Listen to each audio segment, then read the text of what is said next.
नमस्कार, मैं हूं मनोज सैनी और नया कार्यक्रम हमारा मिड सेशन में आपका स्वागत है।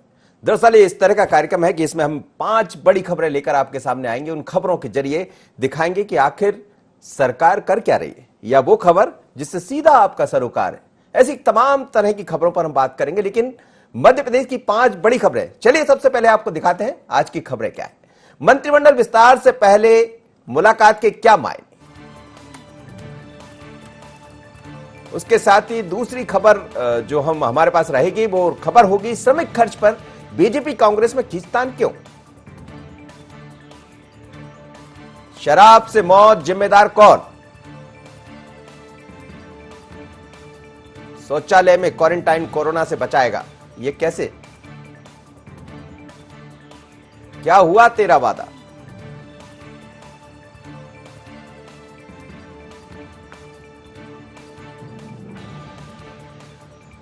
तो बिल्कुल ये 5 खबरें लेकर हम मिड सेशन में आपके सामने। सबसे बड़ी खबर मध्य प्रदेश के भोपाल से, जहां मध्य प्रदेश में मंत्रिमंडल विस्तार को लेकर एक बार फिर सुगबुगाहट तेज हो गई।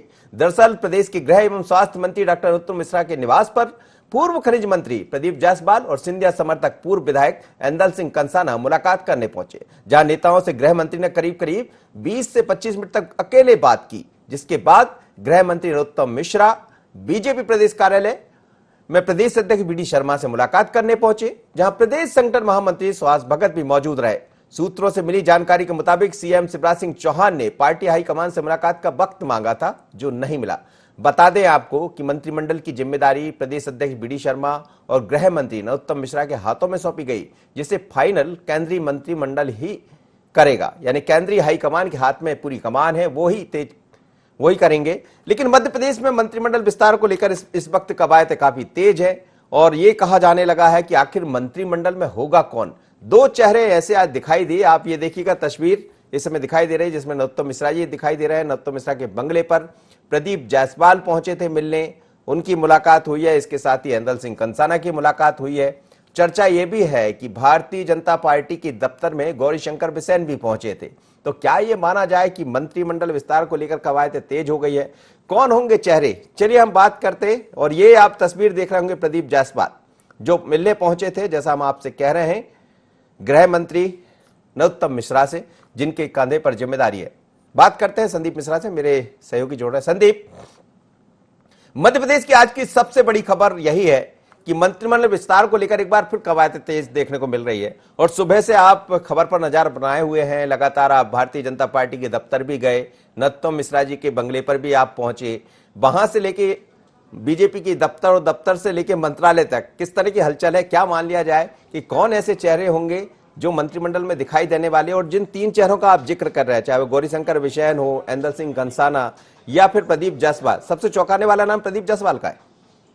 बिल्कुल, देखिए इस बात में कोई शक नहीं। जिस तरह से आज प्रदीप जायसवाल यानी पूर्व मंत्री, कमलनाथ सरकार में मंत्री रहे, खनिज मंत्री, वो आज जिस तरह से यहाँ पर पहुंचे गृह एवं स्वास्थ्य मंत्री डॉक्टर नरोत्तम मिश्रा के निवास पर, करीब 20 मिनट तक दोनों नेताओं के बीच में बैठक हुई। और जब अंदर से निकले तो उसके बाद अच्छे खासे कॉन्फिडेंस में दिखाई पड़े प्रदीप जायसवाल। उनसे मेरी व्यक्तिगत तौर पर बात हुई, उन्होंने ये भी कहा कि मैं कहीं न कहीं लाइन में अभी शामिल हूँ। हालांकि उन्होंने मीडिया के सामने और कैमरे के सामने आने से इंकार किया। उन्होंने अभी कहा कि अभी 2-3 दिन इंतजार कीजिए, 2-3 दिन में सब बातें खुल करके सामने आ जाएंगी। लेकिन उनका यह साफ कहना था कि पार्टी हाईकमान की तरफ से भी मुझे कहीं ना कहीं आश्वासन दिया गया है, जिसके कारण मैं आश्वस्त नजर आ रहा हूं। दूसरे नेता यहाँ पर नजर आए ऐंदल सिंह के कंसाना, कुछ उनकी भी यही स्थिति सूरत हाल देखने को नजर आया। उनसे भी हमने संपर्क करने की कोशिश की, बात करने की कोशिश की, और उन्होंने भी कुछ इसी तरह से इशारों में बातें कही। उन्होंने भी यही कहा कि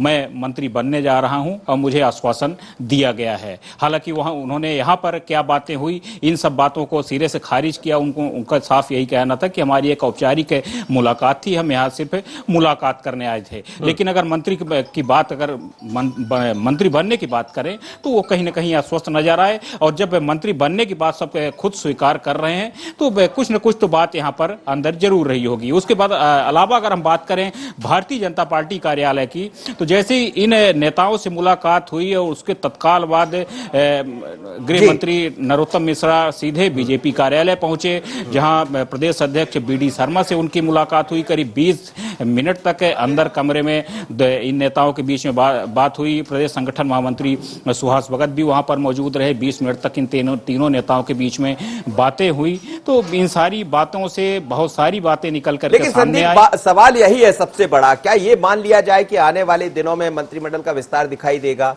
क्या ये मान लिया जाए कि कुछ चेहरे जो पिछले मंत्रिमंडल में दिखाई दे रहे थे वो चेहरे यहां नहीं होंगे? क्या जिस तरह की सुगबुगाहट तेजी से बढ़ रही है, और क्या 2-4 दिन में ये साफ हो जाएगा कि मंत्रिमंडल विस्तार में कौन कौन चेहरे होंगे? बिल्कुल, इस बात में कोई शक नहीं। 2-3 दिन के अंदर ये सारा जो पर्दा है वो उठ जाएगा, और कितने कौन मंत्री होंगे इन सारी चीजों से भी पर्दा उठ जाएगा। लेकिन इस बार इस बात में कोई शक नहीं है कि जो मंत्रिमंडल होगा वो चौंकाने वाला होगा। उसमें कई नए चेहरे होंगे जिनकी अभी हम उम्मीद भी नहीं कर रहे हैं। शायद हम कई सारे नेताओं के हम कयास भी लगा रहे हैं। बहुत सारे नेताओं के करीब 95%, 99% आपने सही भी अभी तक आंकड़े दर्शाए हैं, लेकिन उसमें कुछ हम आगे पीछे भी हो सकते हैं, जिस तरह से भी अंदर की बातें निकल करके सामने आई हैं। कुछ नए चेहरे भी सामने आ सकते हैं, कुछ बिंद की तरफ से भी नए चेहरे सामने आ सकते हैं। युवाओं को भी आगे कर सकती है पार्टी, क्योंकि जिस तरह से एक यहाँ पर और भी बात करना चाहेंगे, पार्टी की एक जो उम्र सीमा है तो वो कहीं ना कहीं 55 से ऊपर बढ़ती जा रही है। तो एक कुछ नए युवाओं को भी पार्टी यहाँ पर तैयार करने की ये आपने दिलचस्प बात कही है, और मैं बताना भी चाहूंगा दर्शकों को भी कि इस तरह की खबरें हैं कि कुछ सीनियर लीडर जिनकी उम्र 60 से ऊपर जा रही है, तो क्या वो इस बार चेहरे उनके दिखाई नहीं देंगे मंत्रिमंडल में? सुना है कि चर्चा इसी पर चल रही है और इसीलिए मंत्रिमंडल लेट भी हो रहा है। बिल्कुल, जो माथापच्ची हो रही है, मशक्कत हो रही है नेताओं के बीच में, पार्टी हाई कमान के बीच में, अगर हम दिल्ली से बात करें और यहाँ पर भोपाल की बात करें, तो इन सब बीच में, दिल्ली से भोपाल के बीच में इन्हीं सब बातों को लेकर मशक्कत हो रही है। क्योंकि अब पार्टी कहीं ना कहीं अगली पीढ़ी पर भी कहीं कुछ भरोसा करना चाहती है। आने वाले 10 साल 20 साल तक की रणनीति तैयार कर रही है भारतीय जनता पार्टी। क्योंकि वर्तमान में जितने भी नेता हैं तो करीब करीब 55 पार हो चुके हैं, 60 पार हो चुके हैं। इसलिए पार्टी भविष्य को देख रही है, कुछ नेताओं को तैयार करना चाहती है। और इस बार अगर कुछ कम से कम 4-5 नेताओं को भी अगर पार्टी, नए नेताओं को मौका देती है, नए युवा चेहरों को अगर मौका देती है पार्टी, तो इस बात में कोई शक नहीं कि आने वाले जो 3.5 साल बाद जो चुनाव होगा, 3 साल बाद चुनाव होगा, तो उसमें पार्टी कुछ नए चेहरों के बूते चुनाव मैदान पर उतरेगी। पार्टी के पास कुछ नए चेहरे होंगे, तो इन सब चीजों की भी कवायद देखने को यहाँ मिल रही है। चलिए संदीप, आप नजर बनाए रखिएगा, और ये जो हम खबर आपको दिखा रहे थे, इस खबर के जरिए हम आपको सीधे तौर पर ये बता रहे थे कि तेजी से मध्य प्रदेश के अंदर मंत्रिमंडल विस्तार को लेकर कवायद तेज हुई है। अगली मध्य प्रदेश की सबसे बड़ी खबर यह है आज की कोरोना संकट को लेकर अब कांग्रेस और भारतीय जनता पार्टी के बीच में एक तरह से कहा जाए तो बार पर बार चल रहा है, और इसका विषय है कि कोरोना संकट के बीच भी सियासत का पारा आसमान छू रहा है। सीएम शिवराज सिंह ने ट्वीट कर कांग्रेस से सवाल किया, अब लगे हाथों यह भी बता दीजिए कि कांग्रेस शासित किन राज्यों में श्रमिकों की आवाजाही का खर्च वहन किया है।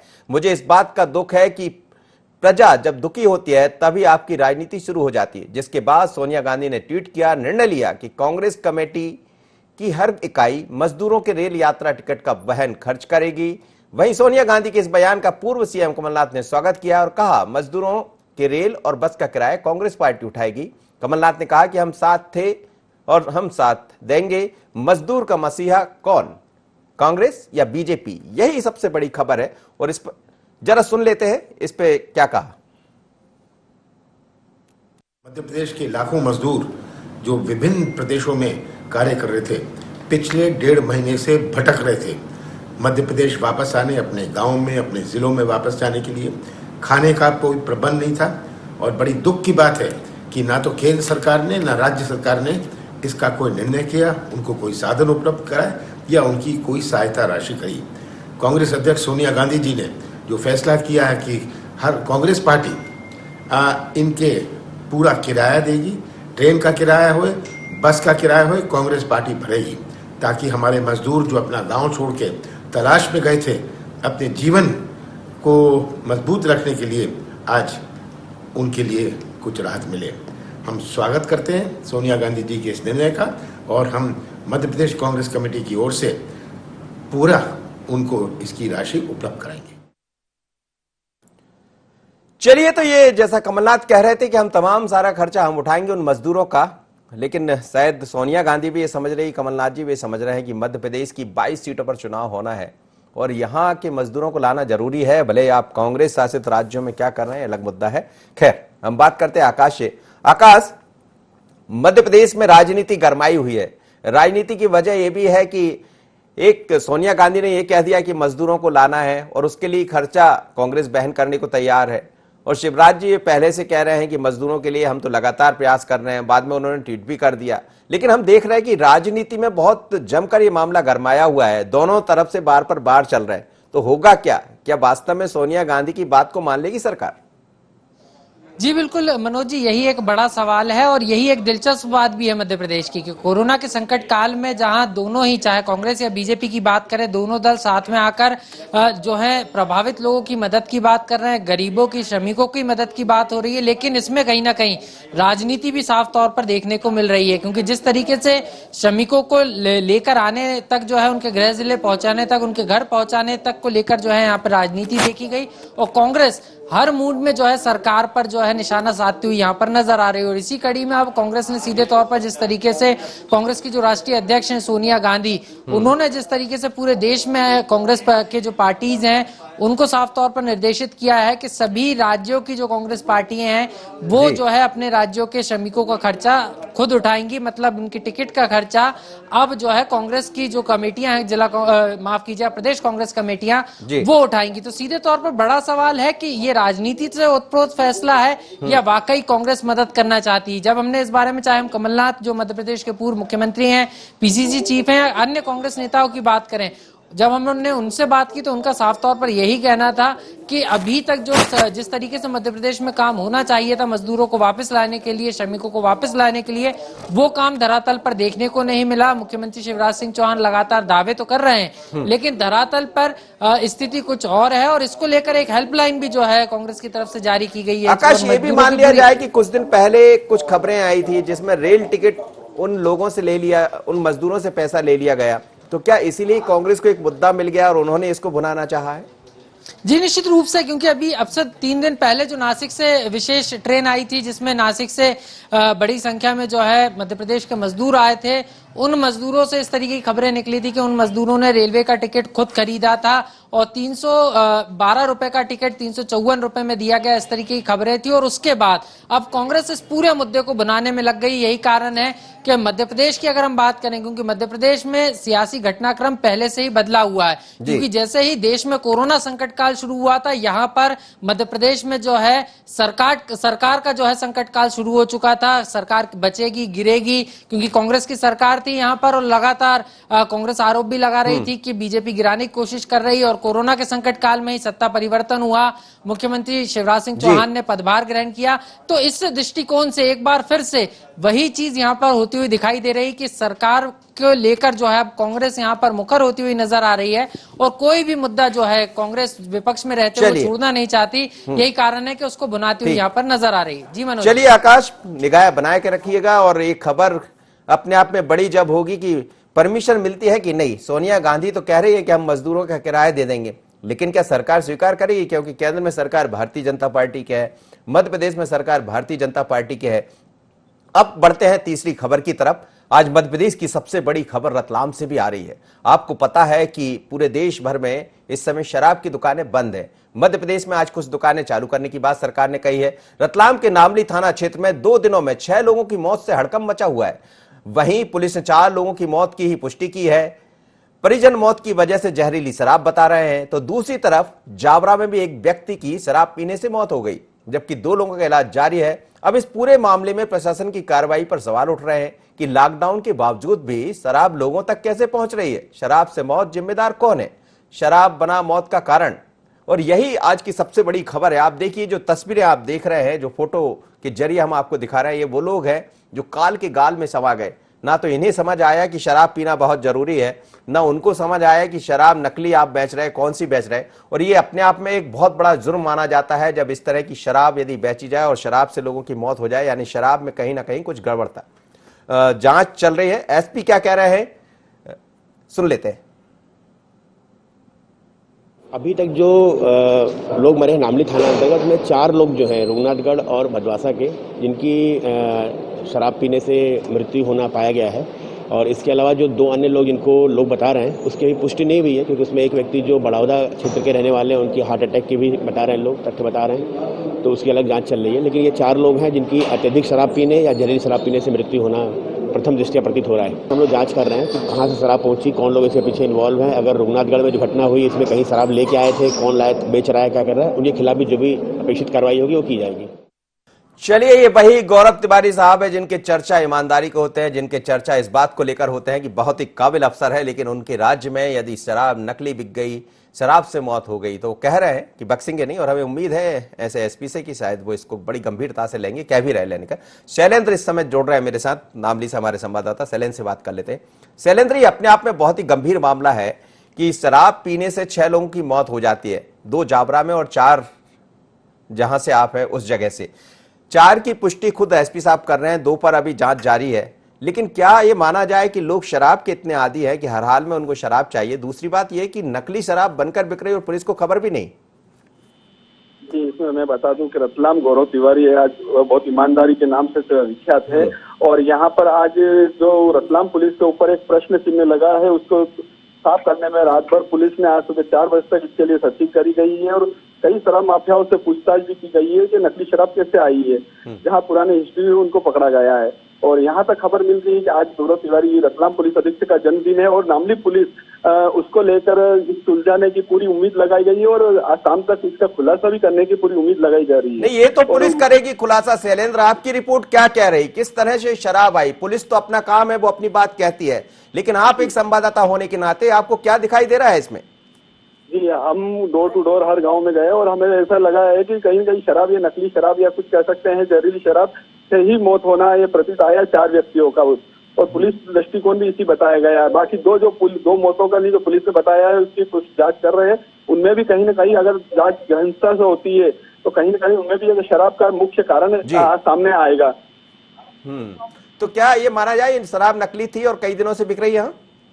जी, शराब नकली बिक रही है, अवैध शराब बिक रही है, ये बात सत्यता है। लेकिन अभी जो मौतें हुई है वो पिछले 36 घंटे में हुई है। इसका अनुमान ये लगाया जा रहा है कि ये 24 या 36 घंटे के अंदर ही कहीं शराब का एक आया होगा माल, उसके अंतर्गत वो माल के आने के बाद उसकी मृत्यु हुई। चलिए, धन्यवाद आपका, मेरे साथ आप जुड़े। और ये थे हमारे शैलेंद्र कोठारी जो ये बता रहे हैं कि कई दिनों से वहां नकली शराब की जानकारी आ रही है और एसपी साहब कह रहे हैं कि बख्शा नहीं जाएगा ऐसे लोगों को। लेकिन सवाल यही है कि बक्सा तो बाद में जाएगा, पहले तो ये समझ आना चाहिए कि आखिर ये शराब बिक रही थी और वहां के थाना प्रभारी, वहां के टीआई, वहां के पुलिस के जो महकमा है उसको क्यों खबर नहीं लगी? क्या इसमें भी कुछ मिली भगत थी? बड़ा सवाल। चलिए, चौथी खबर की तरफ बढ़ते हैं। और रविवार को गुना राघवगढ़ में प्रशासन की बड़ी लापरवाही देखी गई, जहां राजगढ़ से लौट रहे मजदूर दंपत्ति को जांच के बाद देवीपुरा गांव के शौचालय में क्वारंटाइन कर दिया। इस निंदनीय घटना के बाद पूर्व मंत्री जयवर्धन सिंह ने ट्वीट कर प्रदेश सरकार पर सवाल उठाते हुए ट्वीट कर लिखा है कि प्रशासन द्वारा ऐसा मानवीय व्यवहार हम कभी बर्दाश्त नहीं करेंगे, जल्द से जल्द दोषी अधिकारियों पर कार्रवाई की जाए। वहीं पूर्व सीएम दिग्विजय सिंह ने इस जयवर्धन सिंह के ट्वीट का समर्थन करते हुए घटना को शर्मनाक बताया। तो दूसरी ओर पूर्व मंत्री जीतू पटवारी ने भी ट्वीट पर अपनी प्रतिक्रिया दी है और इससे बताया है कि सरकार की अक्षमता है, शौचालय में क्वारंटाइन कराया गया है लोगों को। और ये हम नहीं कह रहे, ये तस्वीर देखिएगा, जो तस्वीर बयां कर रही है, ये बड़ा शर्मनाक चेहरा है। एक तरफ सरकार कह रही है कि क्वारंटाइन लोगों को कराया जाएगा, लेकिन यदि क्वारंटाइन ऐसे मजदूरों को कराया जाता और शौचालय में कराया जाता, शौचालय है ये, सीधे तौर पर ये तस्वीर दिखाई दे रही है, ये ऐसा मानवीय चेहरा, ये गुनाह का है मामला जिसे आप देख रहे होंगे। बाकायदा इस पर ट्वीट भी हुआ, राजनीति भी गरमाई है और तेजी से इसको लेकर कई तरह के सवाल सामने आए हैं। कल से ये मामला काफी गंभीरता से कांग्रेस ने लिया है, क्योंकि कांग्रेस को एक मौका मिला है और ज्योतिरादित्य सिंधिया का है गुना और उसी जगह से दिग्विजय सिंह और जयवर्धन सिंह है। जयवर्धन ने इस घटना पर पहले ध्यान देना, लेकिन हम तेज सिंह से समझते हैं कि आखिर अभी भी वहीं है, क्वारंटाइन उनको रखा गया या ये खबर आने के बाद वहां से हटाया गया इन लोगों को? तेज सिंह, किस तरह की अभी स्थितियां है? क्या वहां से इन लोगों को हटा दिया गया है या अभी भी वहां रखा? बड़ी शर्मनाक तस्वीर दिखाई दे रही है। जी बिल्कुल, देखिएगा जैसे जो खबरें चलना चालू हुई, मीडिया पर हुई और सोशल मीडिया पर भी वो तस्वीरें वायरल हुई, जिसके बाद प्रशासन की नीति खुली, प्रशासन वहां पर पहुंचा जो मजदूर उसमें जो शौचालय में था वो वहां से उसको हटाकर दूसरी जगह शिफ्ट कर दिया गया है। हटा दिया गया है, लेकिन क्या इस पर कोई कार्रवाई हुई है? जो जिम्मेदार लोग थे उन्होंने वहां कैसे रख दिया शौचालय में किसी परिवार को? देखिए, कार्रवाई करने की बात तो कह रहे थे अधिकारी कि जो भी कोई दोषी होगा चाहे वो किसी भी का ऊपर कार्रवाई निश्चित है, लेकिन अब कहीं ना कहीं जब उसको शौचालय से हटा दिया गया, दूसरी जगह शिफ्ट कर दिया गया, वो खुद ही अपने घर में शिफ्ट है। जिसके अलावा अब अधिकारियों से संपर्क किया जा रहा है, तो अधिकारियों के फोन जो कॉल डाइवर्ट कर रहा है कि उनका कॉल ही नहीं लग पा रहा है। इस विषय में हम जानना चाहते हैं अधिकारियों से कि किसके ऊपर क्या कार्रवाई हुई है, अभी कितने तक दिन कार्रवाई तक वहां कर पर है? पाए कितने दिन शौचालय में रहे ये परिवार? देखिएगा, जैसे ही वो आया था एक ही दिन शौचालय में रहा था, जैसे ही स्वास्थ्य विभाग की टीम भी पहुंची थी वहां पर जी। उसकी जांच भी हुई थी। जांच के बाद भी वो शौचालय में ही रहा था, जिसके बाद जैसे ही लोगों को जानकारी लगी, सोशल मीडिया पर भी वो तस्वीरें वायरल होने लगी। जब खबरें चलने लगी कहीं ना कहीं, जब प्रशासन जागा तो उसको बाहर निकलवाया गया शौचालय से। चलिए, धन्यवाद तेज सिंह आपका। लेकिन ये बड़ा शर्मनाक चेहरा है उन प्रशासन के लोगों का, उन जिम्मेदारों का। एक तरफ तो ऐसे तमाम सारे वॉरियर्स का हम स्वागत कर रहे हैं जो लगातार सेवा में लगे हैं, लेकिन सेवा के जरिए कई दफा अफसर ये भूल जाता है कि मेरी एक छोटी सी गलती उन तमाम सारे लोगों पर पानी फेर देगी जो लगातार सेवा में लगे। तो मुझे लगता है बाज आना चाहिए ऐसे अफसरों को, ऐसे लोगों को। लेकिन अच्छी खबर यह है कि वहां से उस परिवार को हटा दिया गया। मध्य प्रदेश की खबरें 4 थी जिन पर आपका हमने ध्यान दिलाया, आज की सबसे बड़ी खबरें थी। लेकिन अब आपको लिए चलते हैं छत्तीसगढ़ में करीब 40 दिन के लंबे इंतजार के बाद आज जब शराब की दुकानें खुली तो ऐसी भीड़ टूटी कि लोगों को संभालने के लिए पुलिस प्रशासन को मोर्चा संभालना पड़ा। रायपुर ही नहीं बल्कि पूरे छत्तीसगढ़ में सभी शराब दुकानों की भीड़ पर यह नजारा देखा गया। अब ऐसे में सवाल यह उठता है कि कोरोना संकट अभी टला नहीं और लोगों की भीड़ तो यही बताती है कि कहीं कोरोना घटने की जगह बढ़ ना जाए। तो दूसरी ओर कांग्रेस के वादे का क्या, जिसने शराब बंदी की बात कही थी, क्या हुआ तेरा वादा? चलिए, यही आज छत्तीसगढ़ की खबर है। और ये तस्वीरें आप देखिएगा कि ऐसा लग रहा है जैसे लोग दूध लेने लाइन में दुकान में लग जाते हैं, या इस तरह की जब स्थितियां निर्मित होती है तो ये ऐसी राशन की दुकानों में हमने ऐसी लाइन देखी है। लेकिन यहां तो आदमी इतना इंतजार कर रहा था, तो क्या शराब से इतनी मोहब्बत है कि जैसे ही मौका मिला तो आप लाइन में लग गए? इस वक्त में कुलेश्वर पांडे मेरे साथ जुड़ रहे हैं, हमारे संवाददाता। कुलेश्वर, बड़ी चौंकाने वाली तस्वीर आप दिखा रहे हैं छत्तीसगढ़ से, और जो लाइन राशन की दुकानों में लगती हुई दिखाई देती थी वो शराब की दुकानों में लग गई। तो क्या लोगों को इतनी चिंता थी कि कब दुकान खुले और कब हम लाइन लगा खड़े हो जाए? अभी भी लाइन लगी है या छूट गई वहां से लाइन है? देखिए मनोज जी, बिल्कुल राशन दुकान की तो लाइनें कम ही रहती थी, लेकिन जो शराब दुकानों की आज लाइनें दिखी, निश्चित तौर पे पहली बार छत्तीसगढ़ में ऐसा हुआ जो इतनी लंबी लंबी कतारों में जो मदिरा प्रेमी है वो सड़क में देखने को मिले। आपको बता दूं कि 8 बजे समय निर्धारित था, लेकिन सुबह 5 बजे से ही लोग जो है शराब दुकान के सामने जो है लाइन लगाना शुरू कर दिया था। निश्चित तौर पे कुल 43 दिन के बाद जो है छत्तीसगढ़ में शराब दुकान खुला है। लेकिन सबसे बड़ी चीज ये है कि रायपुर रेड जोन होते हुए भी रायपुर के भी जो ग्रामीण अंचल है वहां के शराब दुकान खोल दिए गए हैं। रायपुर का जो जब हम गए और वहां पे जब दृश्य देखे तो करीब जहां तक नजर आ रही थी वहां तक जो है लोगों की लंबी लाइन कर दी। हालांकि जो मदिरा प्रेमी उनका साफ तौर पर कहना है कि जो 40 दिन शराब बंद थे उससे कहीं ना कहीं हम खुश थे, लेकिन अब शराब दुकान खुल गई उससे भी खुश है। तो मदिरा प्रेमी बंद थी तो भी जी रहे थे और खुल गई तो भी जिएंगे, साफ तौर पर उनका कहना था निश्चित तौर पर। लेकिन इसको विपक्ष जो है अब एक बड़ा मुद्दा बनाकर जो है सामने ला रही। साफ तौर पर विपक्ष का यही कहना है कि सरकार 40 दिन से शराब बंद करी, जो मदिरा प्रेमी तो उनका आदत छूट गया था शराब पीने का, लेकिन सरकार को शराबबंदी पूर्ण कर देना चाहिए था, लेकिन शराबबंदी नहीं किए हैं। और आज जिस तरह से घर पहुंच सेवा दे रही है सरकार, वो कहीं ना कहीं भूपेश बघेल की नियत नहीं है शराबबंदी छत्तीसगढ़ में करने का। तो कुल मिलाकर शराबबंदी का मुद्दा जो एक बार फिर से विपक्ष को मिल गया है, क्योंकि जिससे शराब दुकान खुला है। लेकिन वहीं अगर बात की जाए पूरे छत्तीसगढ़ की, तो छत्तीसगढ़ में राजधानी रायपुर जैसा ही दृश्य पूरे छत्तीसगढ़ में दिखा। सभी जो मदिरा प्रेमी है सुबह से ही लंबी लंबी कतारों में शराब दुकान के सामने दिखी। बहुत गजब है कुलेश्वर, बहुत बहुत धन्यवाद, आप मेरे साथ जुड़े छत्तीसगढ़ से। और बड़ी जोरदार खबर है कि आप देखिए कि लोग लाइन में लग रहे हैं शराब के लिए। उन्हें इतनी फुर्सत नहीं थी या फुर्सत में इतने बैठे थे कि कैसे शराब की दुकान खुल जाए। हालांकि छत्तीसगढ़ के बारे में यही कहा जाता है, चूंकि आदिवासी अंचल है और शराब से लोग ज्यादा प्रेम करते हैं। फिर यह भी कहा गया सरकार की तरफ से, चुनाव की तरफ आप याद करेंगे तो ये कहा जा रहा था कि सरकार बदलेगी तो शराब पर पाबंदी लग जाएगी। लेकिन शराब कहां रुकने वाली, क्योंकि शराब से तो सरकार को बड़ा राजस्व मिलता है और ऐसे राजस्व को सरकार छोड़ेगी कैसे? कथनी और करनी में यही फर्क नजर आता है। तो मध्य प्रदेश छत्तीसगढ़ की ये 5 बड़ी खबरें थी जिन पर हमने आपका ध्यान दिलाया। लेकिन IND24 का मकसद भी यही है कि आपको ज्यादा परेशान होने की जरूरत नहीं है। हर बड़ी खबर के लिए आप मिड सेशन पर आएंगे तो आपको 5 बड़ी खबरें देखने को मिलेगी, जिससे लगेगा कि मध्य प्रदेश की राजनीति क्या कह रही है, क्या कह रहे हैं वो अफसर, और अफसरों के सामने जो बड़े बड़े वादे किए जाते हैं उनकी सच्चाई में कितना दम है। तो आप बने रहिए मेरे साथ मिड सेशन पर। रोज की तरह जब भी आएंगे तो आप 5 बड़ी खबरें लेकर आपके सामने पेश होंगे।